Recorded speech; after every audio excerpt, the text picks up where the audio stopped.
The House will come to order. Messages from the Senate. The clerk will report the messages. Message from the Senate, Madam Speaker. I hereby announce the passage by the Senate of the following House file, herewith returned as amended by the Senate, in which amendments of concurrence of the House is respectfully requested. House file number 15, an act relating to public safety, and the message is signed Cal R. Ludeman, Secretary of the Senate. Stephenson moves that the House concur in the Senate amendments to House file number 15 and that the bill be repassed as amended by the Senate.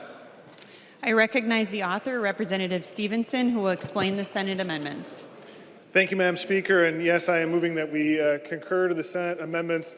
The only amendment was to change the enactment date of the bill. The enactment date on the bill as it left the House floor was the day following the governor's signature. Under the Senate version, the enactment date is July 1st. While I substantially prefer the House language, it took us 2 months to get the Senate to even move on this bill at all. And so I think the time has come for us to make this change and adopt this law. And so I'd ask members to concur. Is there any discussion on the Senate amendments? There being no further discussion, all those in favor of the motion to concur with the Senate amendment say aye. Aye. Those opposed say nay. The motion prevails. The clerk will give the bill its third reading as amended by the Senate.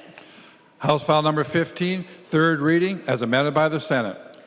Third reading as amended by the Senate. Any further discussion? There being no further discussion, the clerk will take the roll.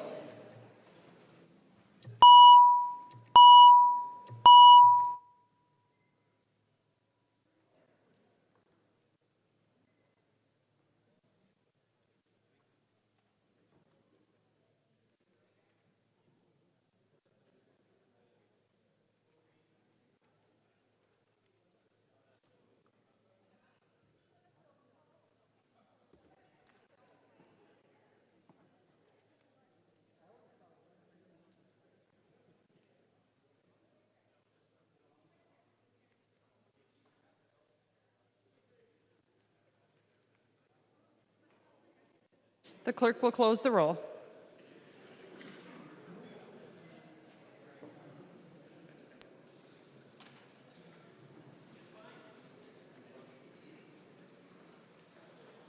With 132 ayes and no nays, the bill is repassed as amended by the Senate and its title is agreed to. Message from the Senate, Madam Speaker. I hereby announce the passage by the Senate of the following House file, herewith returned as amended by the Senate, in which amendments of concurrence of the House is respectfully requested.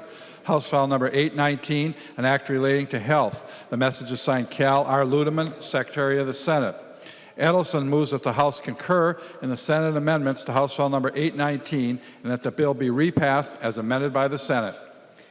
I recognize the author, Representative Edelson, who will explain the Senate amendment. Thank you, Madam Speaker and members. House File 819, and actually I do concur with the Senate's language. This statute updates the state law to ensure that hospitals can continue to staff their cath labs with cardiovascular technologists. They had a special waiver from the health department, and this is a needed law. There was one minor change. It was "and" was stricken, and I concur. I ask for member support. Is there any discussion on the Senate amendments? Seeing no further discussion, all those in favor of the motion to concur with the Senate, please say aye. Aye. All those opposed, please say nay. The motion prevails. The clerk will give the bill its third reading as amended by the Senate. Third reading, House file number 819, as amended by the Senate. Third reading as amended by the Senate. Any further discussion? Seeing no further discussion, the clerk will take the roll.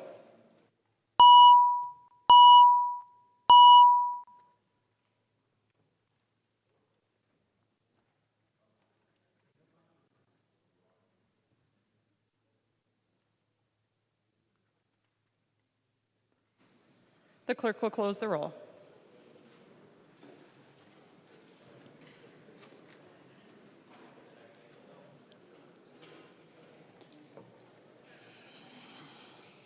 There being 131 ayes and 0 nays, the bill is repassed as amended by the Senate and its title is agreed to. Message from the Senate. Madam Speaker, I hereby announce the passage by the Senate of the following House file, herewith returned as amended by the Senate, in which amendments to concurrence of the House is respectfully requested. House file number 1188, an act relating to transportation. A message is signed Cal R. Ludeman, Secretary of the Senate. Tabke moves that the House concur in the Senate amendments to House file number 1188 and that the bill be repassed as amended by the Senate. I recognize the author, Representative Tabke, who will explain the Senate amendments. Thank you very much, Madam Speaker and members. This House File 1188 is the move over bill that we passed unanimously off the floor a few weeks ago.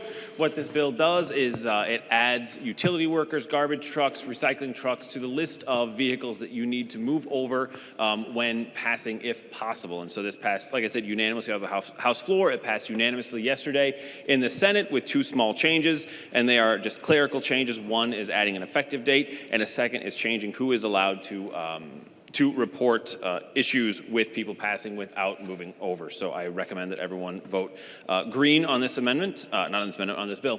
Thank you. Is there any discussion on the Senate amendments? With being no further discussion, all those in favor of the motion to concur with the Senate amendment say aye. Aye. Those opposed say nay. The motion prevails. The clerk will give the bill its third reading as amended by the Senate. Third reading, House File number 1188, as amended by the Senate. Third reading as amended by the Senate. Any further discussion?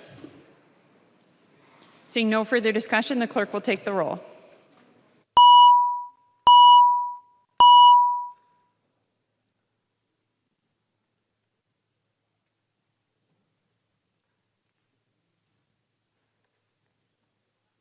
The clerk will close the roll.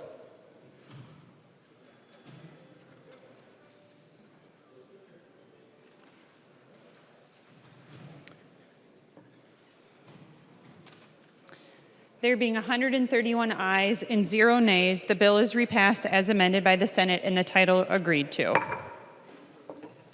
Calendar for the day. The first bill on the calendar for the day is House File 1733. Clerk reports the bill.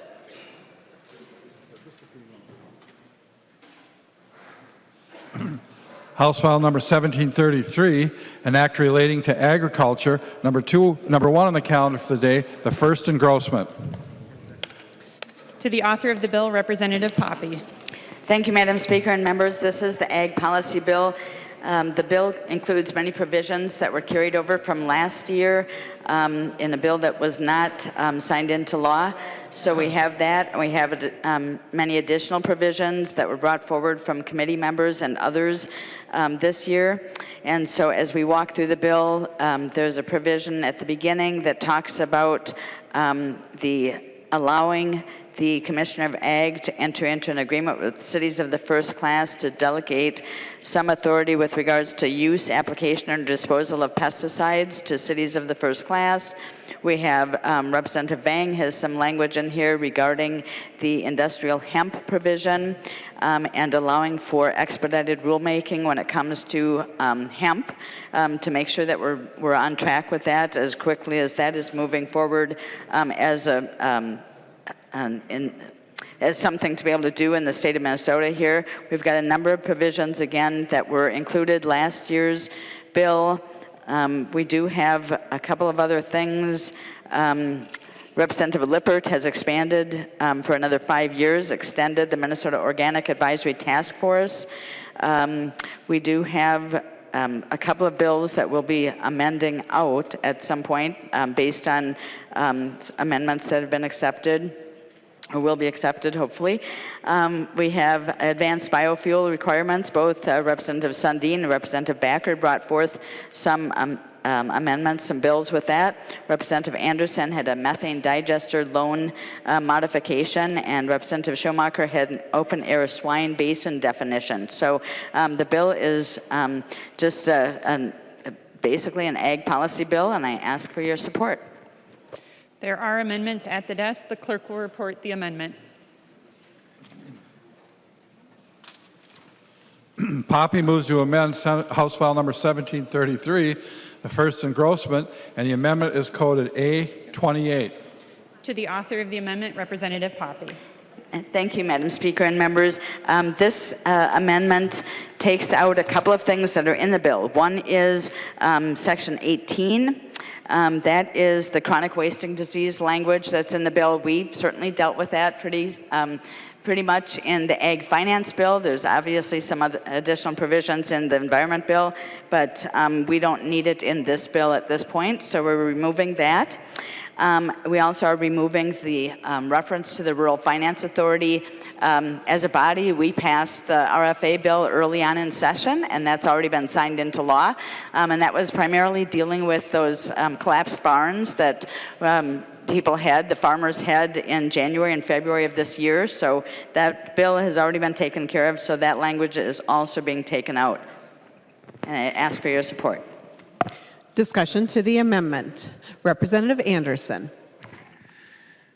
Madam Speaker, thank you. And members, I want to thank Chair Poppe for removing some of the language pertaining to the CWD from the bill. And we had a couple of amendments that would have made some policy changes to address that situation. So now with those parts being taken out of the bill, these amendments would not be germane anymore. But I would like to mention anyway that the amendment I had dealt with the situation pertaining to fencing on these Cervidae deer farms. And the way the finance bill language currently reads, that they would be needing to double their fences or add high tensile fence by July 1st, which could be a pretty severe financial undertaking for a lot of these farms. So what my amendment did was to give them priority if they were applying to the Department of Agriculture for livestock investment grants. I think it's a good idea, but being the language is not in the bill anymore, I just wanted to mention that we still have situations where we need to address these situations with the fencing requirements with the Cervidae deer farms. Thank you, Madam Speaker. Further discussion. Representative Lewick.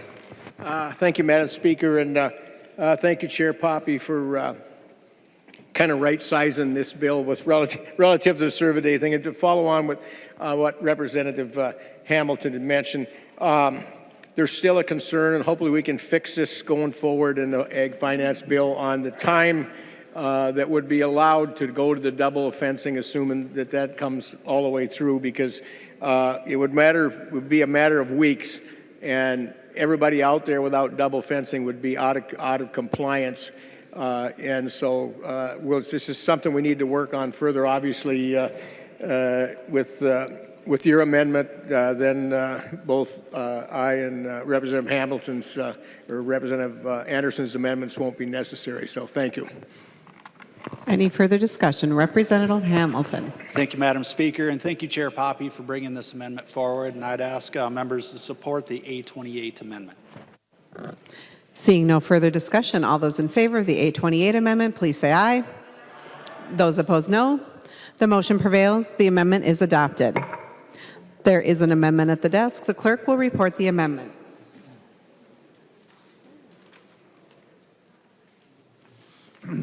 Hamilton moves to amend House File Number 1733, the first engrossment, as amended. The amendment is coded A21. The member from Cottonwood, Representative Hamilton. Madam Speaker, I would like to temporarily lay this amendment over, if I could, please, and take up the 820 amendment. Representative Hamilton temporarily withdraws the amendment. There is an amendment at the desk. The clerk will report the amendment. Hamilton moves to amend Senate File Number 1733, the first engrossment. The amendment is coded A20. Representative Hamilton, to your amendment. Well, thank you, Madam Speaker. And what the A20 amendment does is it deletes Section 1 of the bill. This is the provision giving cities of the first class pesticide regulatory authority. Madam Speaker, I think this is a terrible precedent to set. The Minnesota Department of Agriculture does a wonderful job pertaining to pesticides. One, in committee, we were asking the questions to the Department of Ag if they could even do this, if they heard from the EPA. And at that time, unless Chair Poppe has heard more from them, they didn't know whether or not that they could do this. And secondly, we do have some history behind this. When the Department of Agriculture relinquished some of their authority pertaining to food safety and inspections in the city of the first class, and it was terrible. It was an absolute disaster. And if you recall, back when we were in the majority, we had to pass legislation to claw that back, bring it back into the Department of Agriculture, and bring the state back into compliance. And so again, I would ask members to support this, and Madam Chair, Madam Speaker, I'd ask for a roll call. Roll call has been requested. Seeing 15 hands, there will be a roll call. Representative Anderson. Thanks again, Madam Speaker. And I had a handout supposed to be being passed out during this amendment. Hopefully it's going to make the rounds here pretty soon. What the handout is, it was a letter that we received today, I did anyway, this morning, signed by 16 different organizations that are opposed to this particular section of the bill. And as Chair Hamilton mentioned, we have some problems with Section 1 of the bill. Sometimes we talk about legislation being a solution in search of a problem. I don't even think this rises to that level. I don't know who asked for this. I've talked to folks, been in a couple of committee meetings where this original bill was brought up and debated. We didn't see the city of Minneapolis there, or St. Paul, or Duluth, or Rochester. We don't really know where this request came from. It didn't come from the Department of Ag either. So again, what's the problem? What is the end result or the goal of this bill? If you read the language, Madam Speaker, the Department of Ag Commissioner has to come to an agreement with these cities of the first class, and these agreements need to be very, very specific. They raise three separate provisions here that specify minimum staff requirements, establish specific criteria the Commissioner of Agriculture will use to determine if the city of the first class meets appropriate standards and is sufficient to replace enforcement by the Department of Ag, and then provide for termination if these particular conditions are not met. And again, with that handout coming to you, endorsed or signed by 16 different businesses, organizations that work with the distribution, those that apply chemicals, and those that dispose of chemicals, are opposed to this bill, and you can see for yourself what they said and who signed this. And it was amazing that when we heard this bill in committee for the second time, there was an amendment to the bill that exempted the Metropolitan Mosquito Control District. And I would assume a pretty big user of pesticides in the metro area, they wanted to exempt them. Well, that was taken out of the bill now in this final language. And again, don't understand the need or reason for this, and would strongly support the Hamilton amendment. The member from Dakota, Representative Koznick. Thank you, Madam Speaker.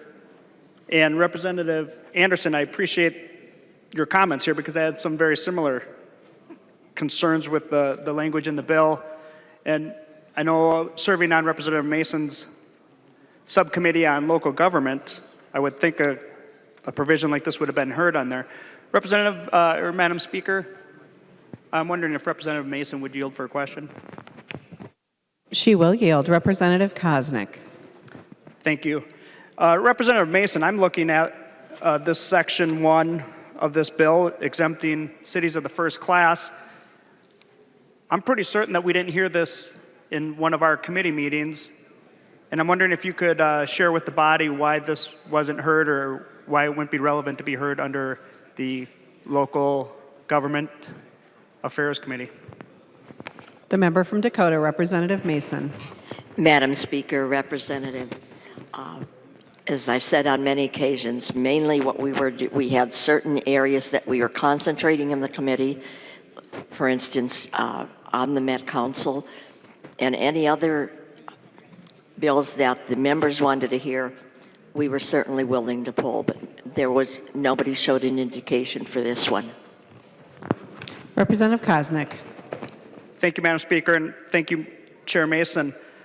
Obviously, if taking a look at Representative Anderson's letter with concerns from some local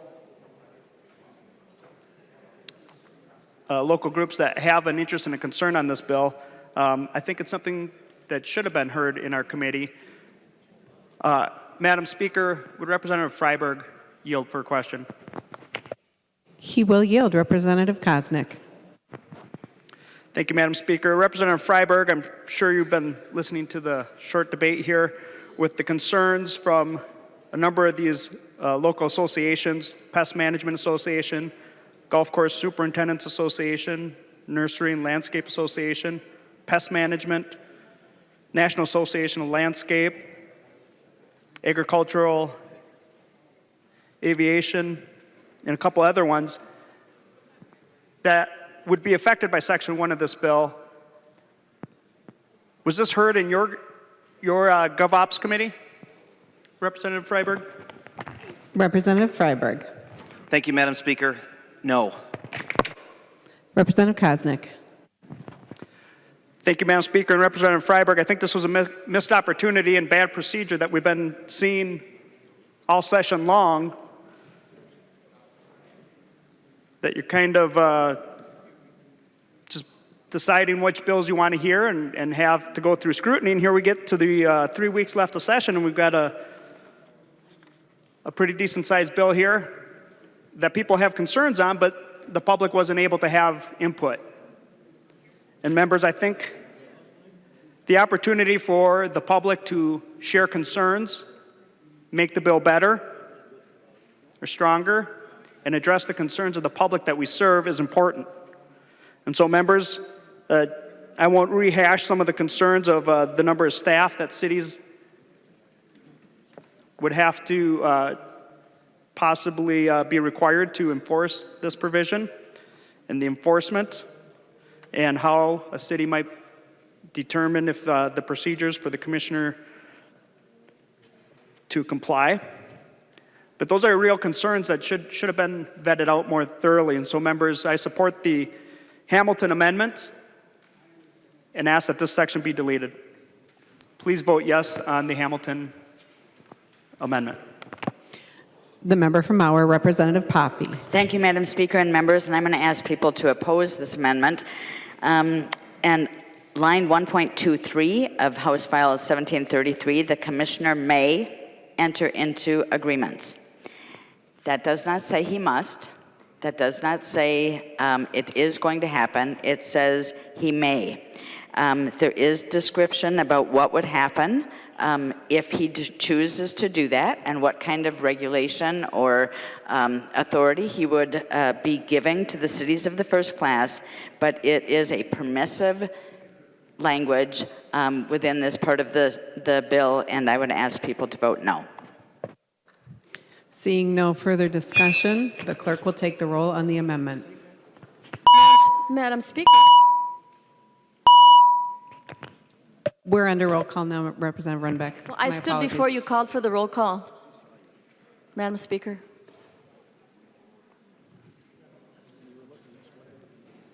Representative Runbeck, we are under a roll call now. I apologize. Well, Madam Speaker, we're not in that much of a hurry, all right? There's input, and important input to this very point. Representative Runbeck, I did look for a debate on this side of the aisle. I saw all the members who had risen by the time the author of the bill spoke, and I called for a roll call.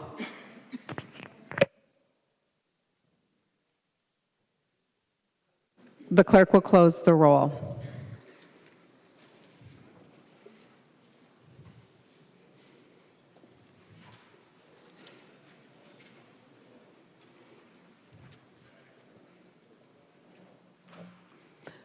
Seeing 55 ayes and 73 nays, the motion does not prevail. The amendment is not adopted. Madam Speaker, Representative Pearson, for what purpose do you reconsider. rise? I'd like to make a motion to reconsider. Representative Pearson moves to reconsider the, which amendment? Representative Pearson? The A20 amendment. Representative Pearson moves to reconsider the A20 amendment. All those in favor of reconsideration of the A20 amendment, please signify by saying aye. Aye. Those opposed, no. No. The motion does not prevail. There is a division has been called. Those in favor of reconsideration, please stand.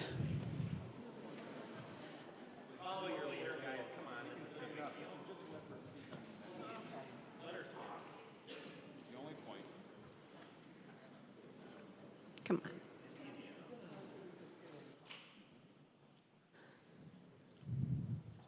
I'm going to go ahead and not count. The motion prevails. Representative Pearson, the clerk will report the amendment again. Hamilton moves to amend House File Number 1733, the first engrossment as amended. The amendment is coded A20. Discussion to the amendment. Representative Runbeck.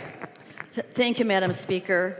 I don't think we've really taken full investigation here of what's going on in the area of whether bills are making and rounding the bases and getting to all the committees they need to be heard in.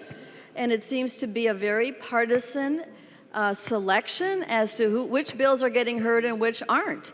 And I would just refer to the bill that I've been trying to get through, which is House File 2066.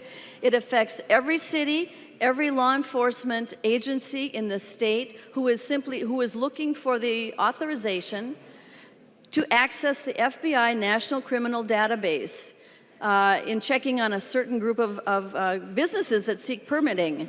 So it's had a very convoluted route through this legislature, got assigned to government operations initially, but obviously it's a public safety issue.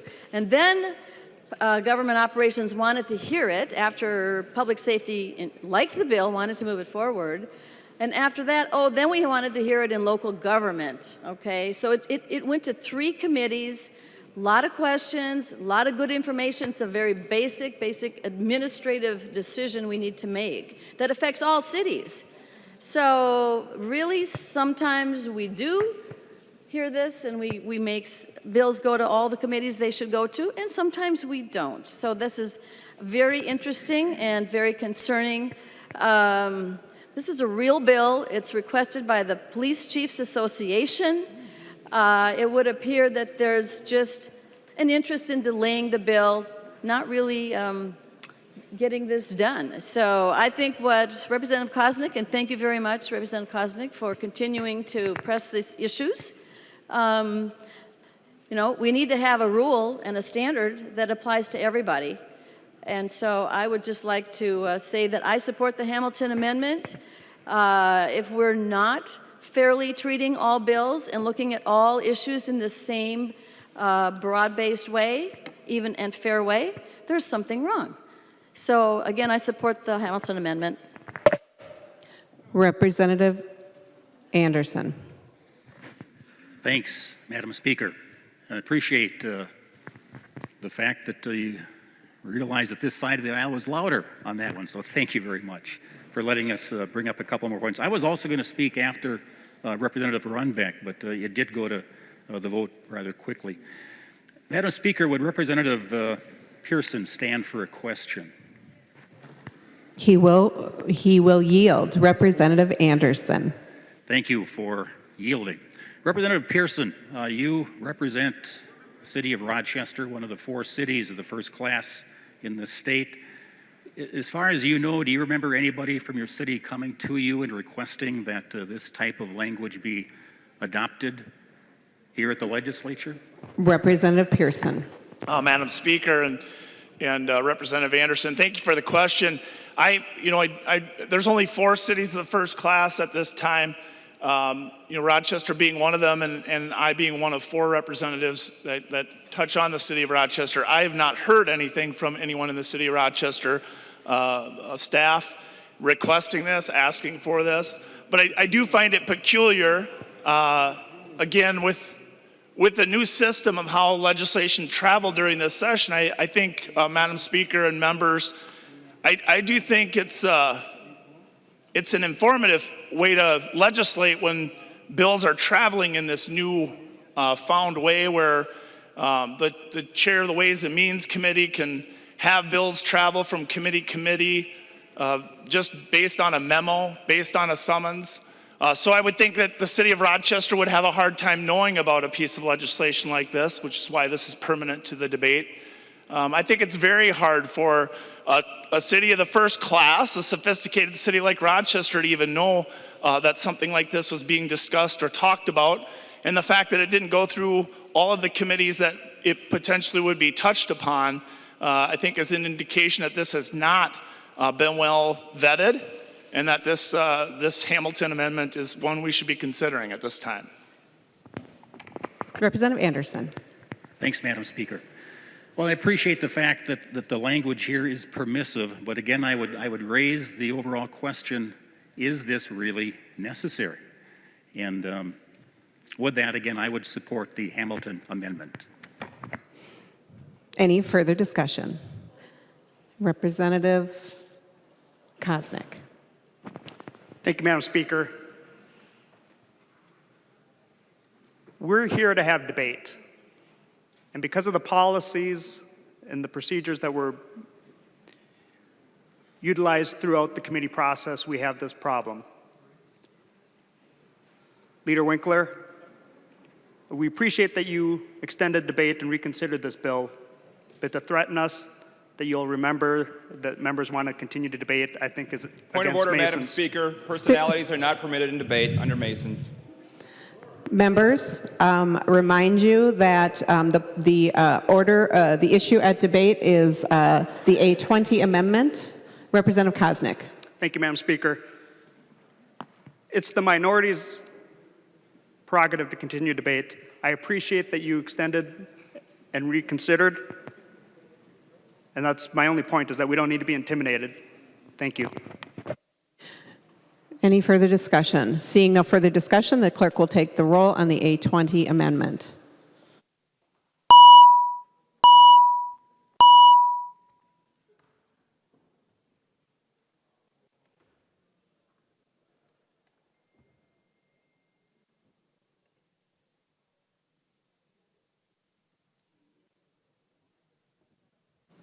The clerk will close the roll.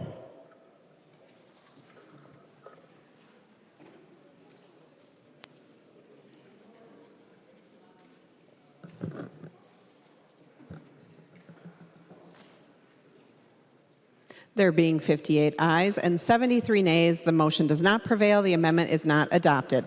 There is an amendment at the desk. The clerk will report the amendment.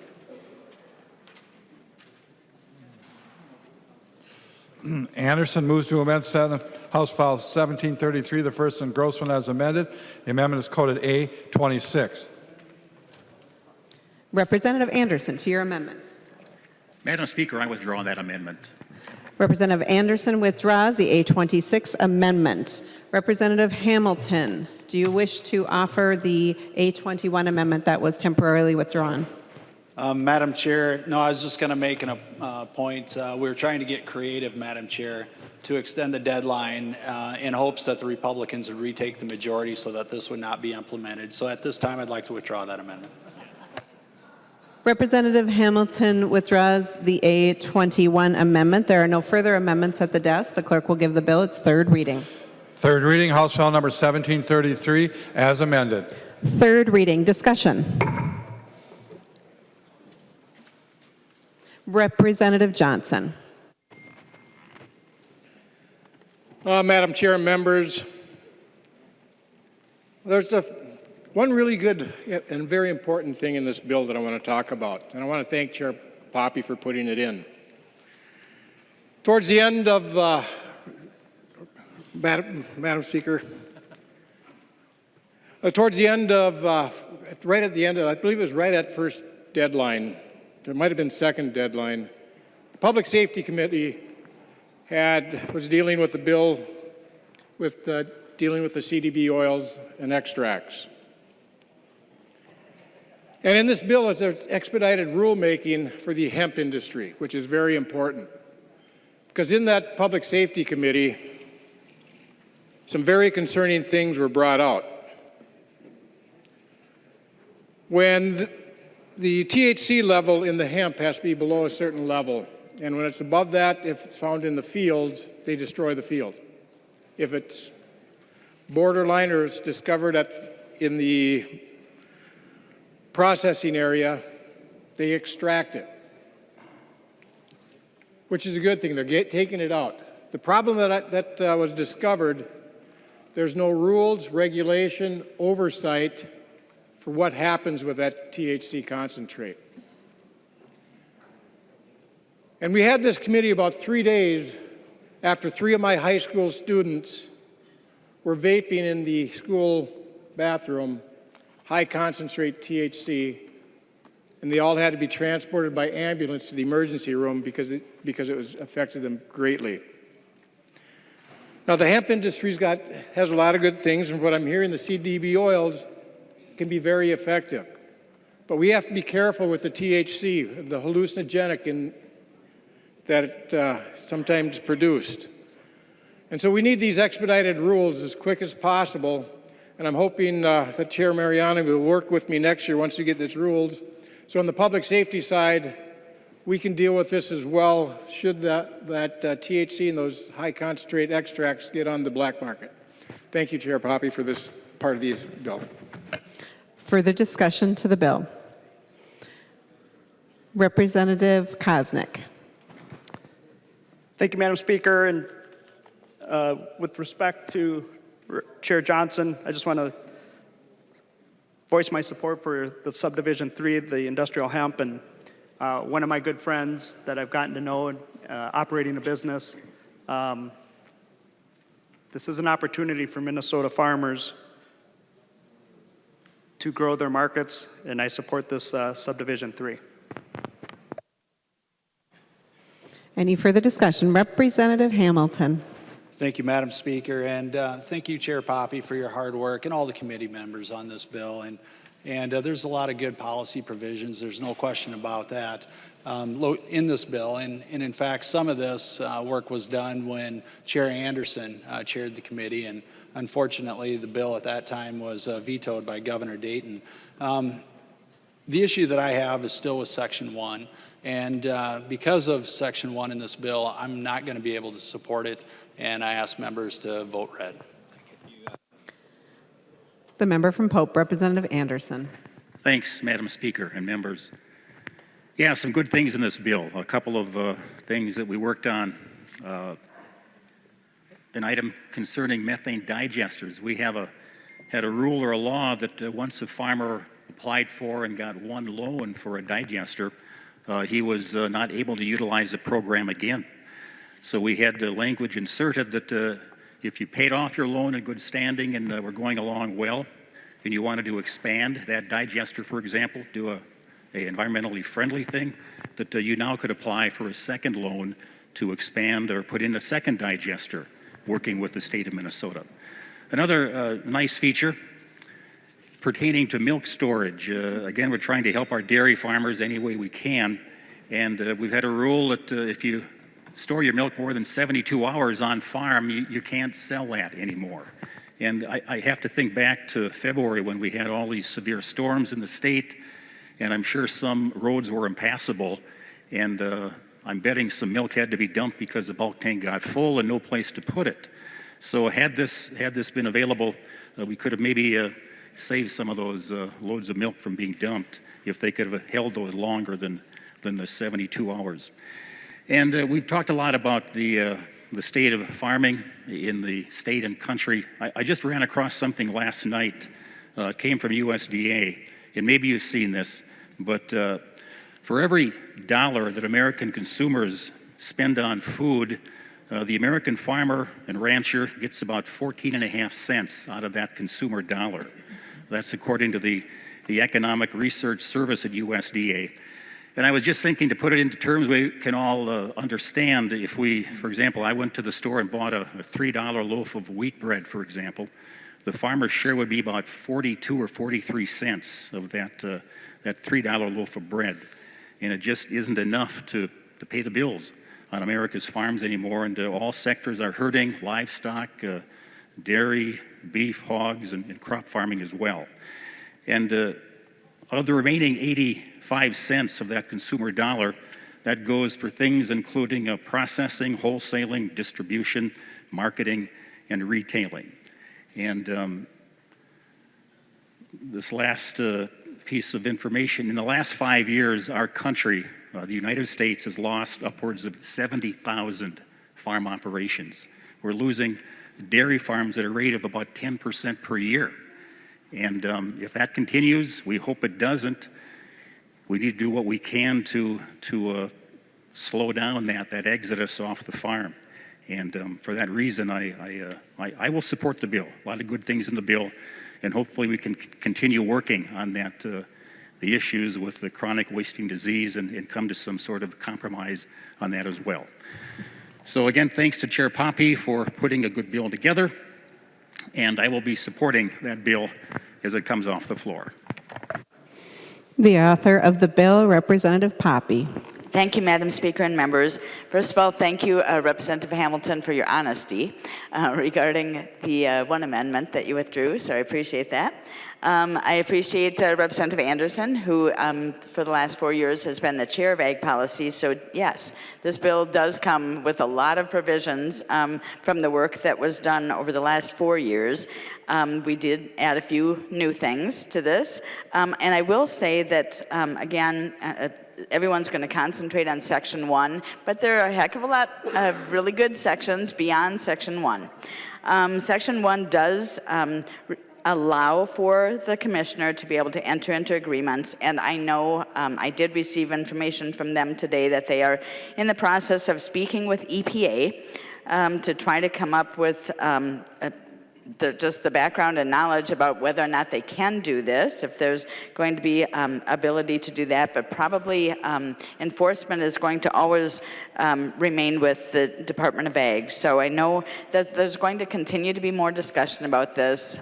We will have discussion in conference committee and beyond.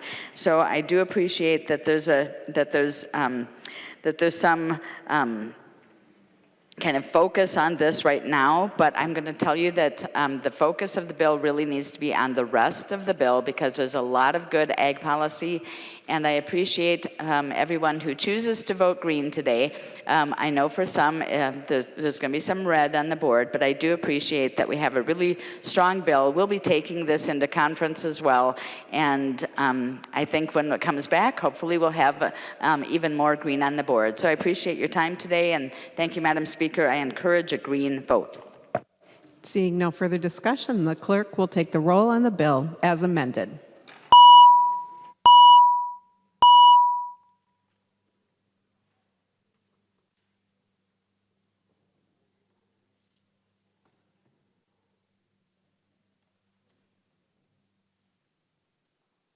Members, please vote.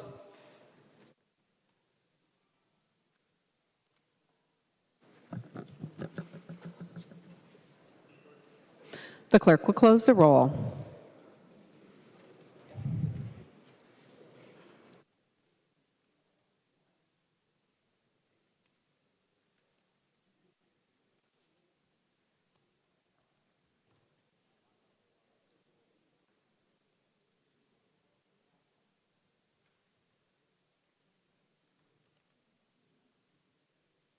The clerk will close the roll.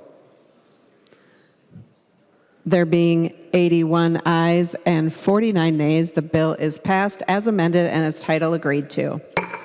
The next bill on the calendar for the day is House File 2032. The clerk will report the bill. House File number 2032, number 2 on the calendar for the day, an act relating to natural resources, the first engrossment. I call upon the author of the bill, Representative Hansen, to explain the bill. Thank you, Madam Speaker and members. House File 2032 is a product of the Legislative Citizens Commission on Minnesota Resources. They provide recommendations on how to spend the lottery trust fund dollars for the environment. So the bill in front of you has some changes because previous action we took in this legislature on making a correction with having appropriation bonds go to general obligation bonds, there were dollars that were being appropriated for debt service that are no longer needed for debt service. So in general, what we did through the committee process was add dollars to previous projects that had been cut and to appropriations that had already existed in the LCCMR recommendations. And I could go through more detail on with that, but I believe there are some amendments. There is an amendment at the desk. The clerk will report the amendment.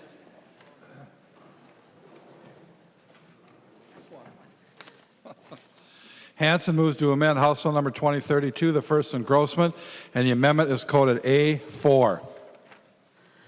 Representative Hansen, to your amendment. Thank you, Madam Speaker. The A4 amendment relates to a appropriation that is in the LCCMR recommendation for establishing a national loon center. And we've received a number of questions about whether that was an appropriate use for the fund per the Constitution. What this amendment does is it adds some provisions that the building would be required to be a lead building for the Green Building Initiative, and then also make some changes about docks that are on the shoreline and trying to make sure that there are native habitat restoration, that by building the Loon Center, we are not harming the environment. So I would ask for your support. Discussion to the amendment. Representative Heinzman. Thank you, Madam Speaker, and Representative Hansen. I'd just like to quickly speak to that. As most folks know, I'm a supporter of what we're doing at the Loon Center, and the issue with the docks is something that I need to speak to briefly, because all through the process, as most of you know, presentations are made relative to each of the projects as they come to the LCCMR. And that was no different with this particular project and the Loon Center.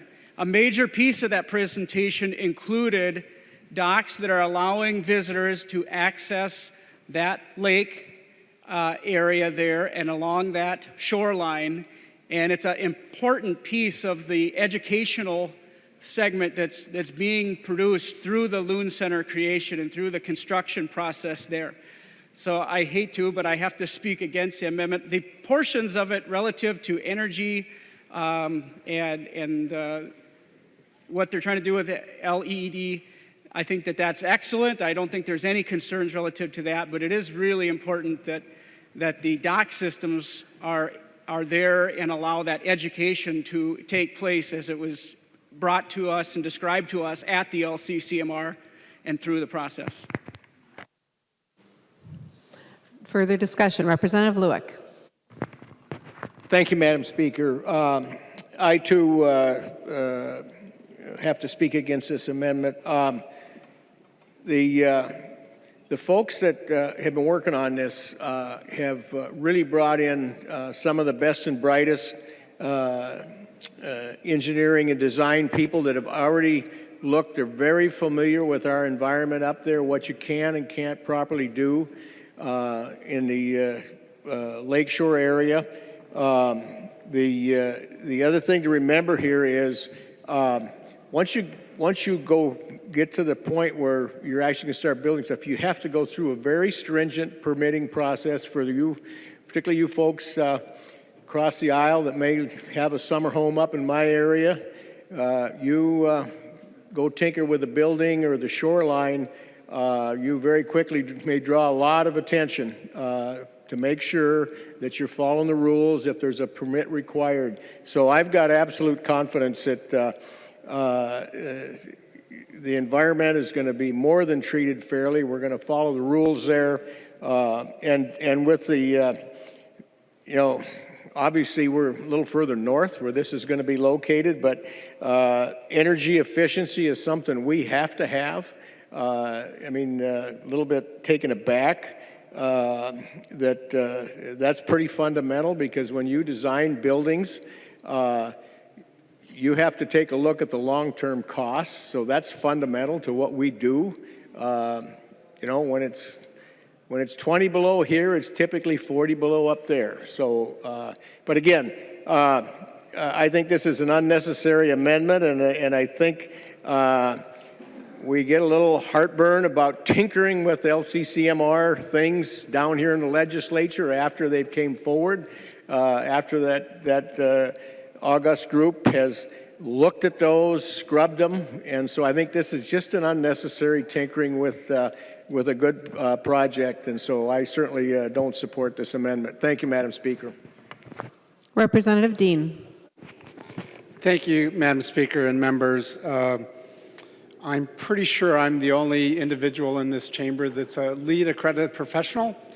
I've actually gone through the requirements to actually become accredited, and this amendment just asks for certification. That's the lowest standard that LEED requires.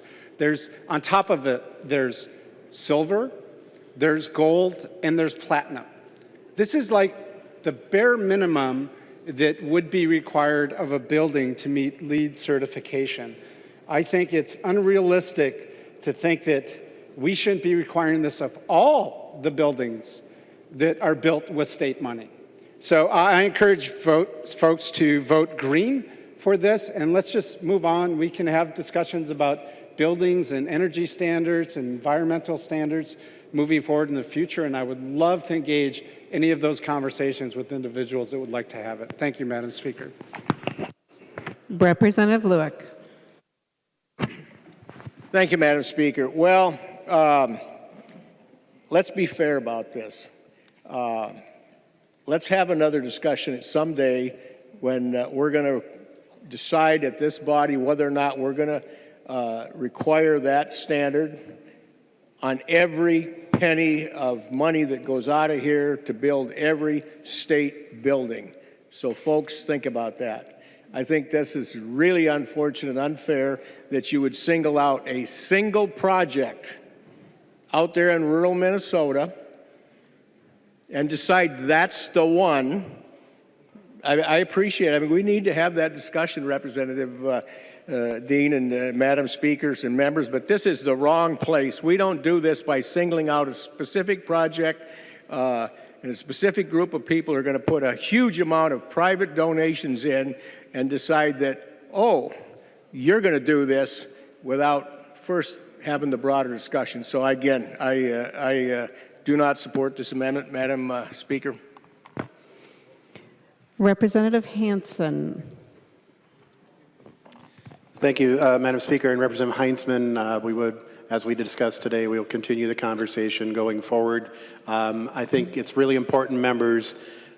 This is a constitutionally dedicated fund. It has specific purposes that we have to meet. There is concern about whether this project actually meets those requirements. What we're trying to do here is provide some support where it can meet those requirements by making sure it's a strong environmental project. So I would ask for your support. Representative Fabian. Thank you, Madam Speaker. If Representative Hansen would yield to a question, please. He will yield. Representative Fabian. Thank you, Madam Speaker. Representative Hansen, I've served on the LCCMR, and when you say that you're making sure, or we are making sure that this meets the constitutional requirements, it would seem to me that the LCCMR committee itself is charged with also meeting that. Can you explain to me how your amendment helps to make sure that we are meeting the constitutional requirement? The member from Dakota, Representative Hansen. Thank you, Madam Speaker, and I'd encourage members to look in their desk drawer, pull out their Constitution, page 21. The assets of the fund shall be appropriated by law for the public purpose of protection, conservation, preservation, and enhancement of the state's air, water, land, fish, wildlife, and other natural resources. And so by providing that basic level of LEED certification to that building, I think it helps ensure that those requirements are met. That's my interpretation. As members may or may not know, every time we vote, we are making a determination on the constitutionality of something. And I believe this helps us with that constitutionality. We swore to uphold the Constitution, and these funds are special. Representative Fabian. Thank you, Madam Speaker. And for me, the amendment does more than that. And Representative Dean said in his comments that all this amendment does, and referred to the LEED portion of the amendment. But there's another portion to the amendment. And the boat docks, the fishing, native habitat restoration boardwalks, specifically then how does that, what you're doing there by deleting and changing that, how does that help to make sure that we are meeting a constitutional mandate? If Representative Hansen would yield to that question, Madam Speaker. He will yield. Representative Hansen. Madam Speaker, Representative Fabian, and members, we want to make sure that we are protecting the environment. We have in the amendment discussing natural habitat restoration, building the structures, whether they are the building, so we're trying to improve the building, but putting the boat docks in, the boardwalks, those type of things are the physical structures, which may or may not have precedent in lottery funds in the past. So what we're trying to ensure here is that we're protecting the shoreline with this project where we're spending a lot of money from the trust fund, and I realize that there's private enhancement to that as well, but we don't want to negatively impact the natural environment to build a loon center to promote the environment. Representative Fabian. Thank you, Madam Speaker. Well, members, just real quickly, the docks and the boardwalks and so forth, if that's what we're concerned about in terms of impacting the environment, members, just excavating the earth to build the center itself is impacting the environment. So I think we're cutting a fairly thin line here, and we should reconsider this amendment. Excuse me, not reconsider, but vote against the amendment. Thank you. Any further discussion? Seeing no further discussion, all those in favor of the A4 amendment, please say aye. Aye. Those opposed, no. No. The motion prevails. The amendment is adopted. To the bill as amended. Oh, there are no more amendments at the desk. Discussion to the bill as amended. The clerk will give the bill its third reading. Third reading, House File Number 2032, as amended. Yeah. No.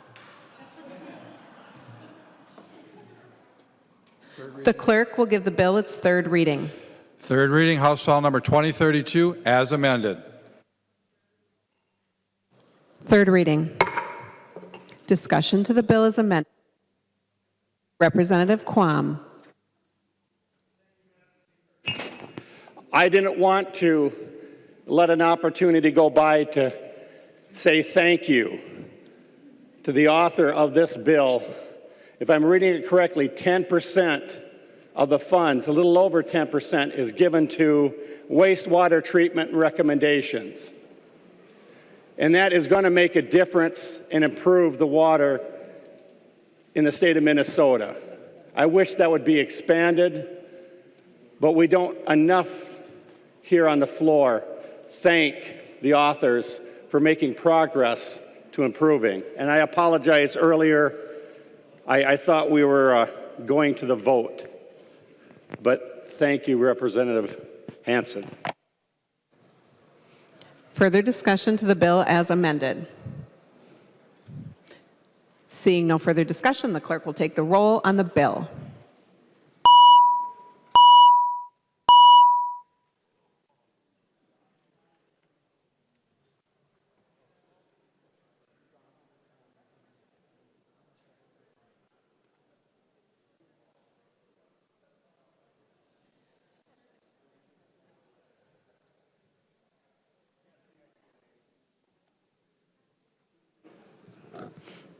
All members who desire to vote, please vote. The clerk will close the roll.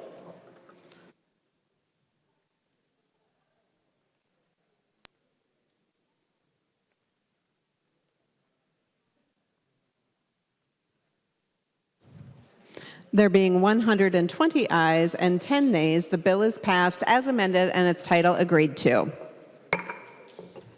Representative Winkler. Madam Speaker and members, I'm about to move a recess to the call of the chair. we need to accept some Senate messages coming over, their transportation bill, and I think their education bill. And so we will need to reconvene later this evening to accept those messages. Members should watch their emails, and we will try to give about a 60-minute notice about the time to reconvene. And so, Madam Speaker, I move a recess to the call of the chair. Representative Winkler moves a recess to the call of the chair. All those in favor, please say aye. Those opposed, no. The motion prevails. The House stands in recess to the call of the chair.